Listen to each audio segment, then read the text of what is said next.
Matul is-sena 2011, 6 impjegati li jaħdmu fid-Dipartiment tal-Ħarsien tal-Annimali tħallsu bejniethom is-somma ta' 123,000 euro f'sara.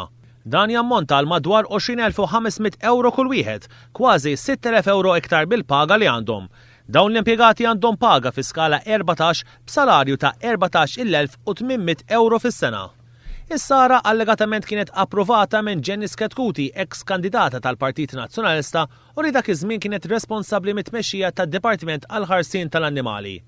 Dan l-abbuż kien żvelat fil-ħarġa ta' l-Orizzont tal-ġimgħa fejn ġie irrapportat li s-sara kienet qed titħallas għaliex ma kienx hemm kontroll fejn kienu qegħdin imorru l-impjegati bil-vetturi tad-dipartiment.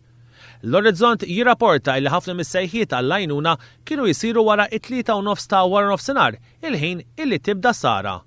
Spiss kien jiġri li minkejja li tintalab l-assistenza tal-ambulanza tal-annimali fil-ħin normali tax-xogħol, l-impjegati kienu joħorġu jassistu wara it-3:30 ta' wara nofsinhar.